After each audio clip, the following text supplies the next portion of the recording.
Thank you, Bob. It is a very special privilege to also have with us one of two surviving members of the USS Cleveland CL-55, the lead ship of her class that earned 13 battle stars during her service in World War II, Mr. Bob Allen. Bob, I think I see you right over there if you want to stand up and say hello. Bob.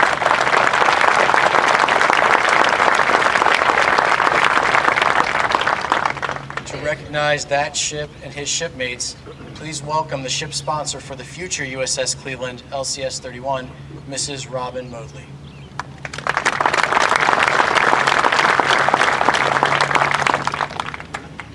Mr. Mayor, distinguished guests, ladies and gentlemen, and most of all, to our veterans and families of the greatest generation. I think you'll agree that Cleveland has always been a city of heroes, especially those who have served our country. Northeast Ohio has sent into battle men and women from every branch of service: sailors, airmen, soldiers, Marines, and Coast Guardsmen. Not to forget the hundreds of thousands of civilians who work day and night to build the aircraft, tank, and ammunition used to defeat the enemy. Today, those heroes and their families are seated right in front of you. And from my vantage point, I see the time-tested bodies that made it here today. Your eyes reflect a depth of understanding some of us may never reach.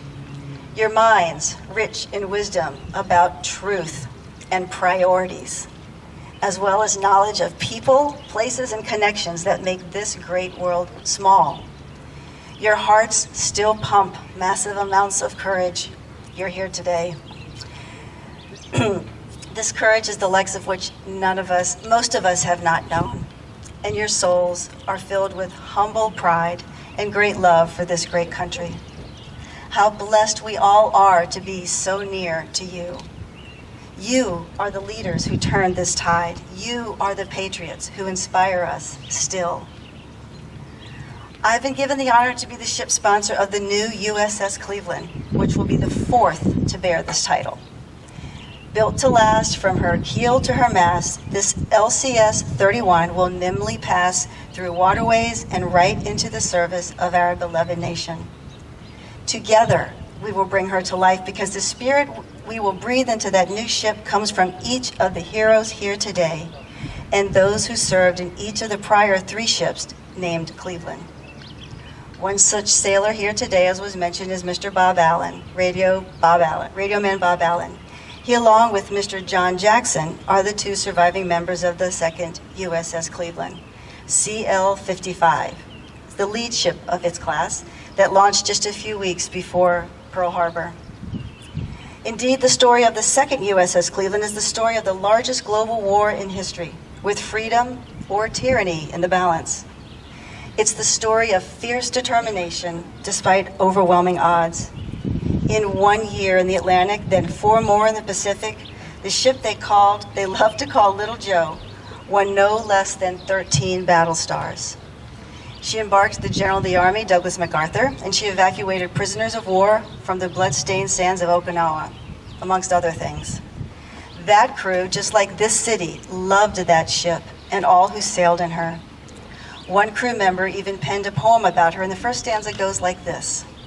Little Joe, as you all know, was the fightingest ship in all the show, and the farthest to go. Now, was the fightingest ship in all the show. Now, the show was good as far as shows go, and the farthest to go was Little Joe. Ladies and gentlemen, your ship Cleveland and the families of Little Joe are still the farthest to go. The war thankfully ended, but these families never gave up the ship. As each shipmate passed, their families remained with the larger group, faithfully attending each celebration of the liberty they won.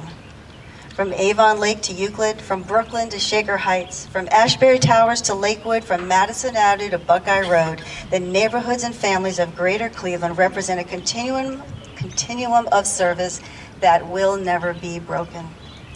And when we commission the newest USS Cleveland, their enduring spirit will again be carried to the 4 corners of the world because Clevelanders have a loyal perseverance unlike any other. I am confident the families of this great city will stand the watch. You are still the farthest to go for freedom and the values of our great nation. Thank you.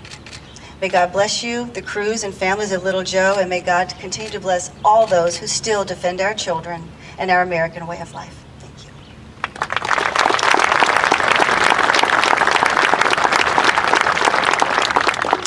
Thank you, Mrs. Mobley.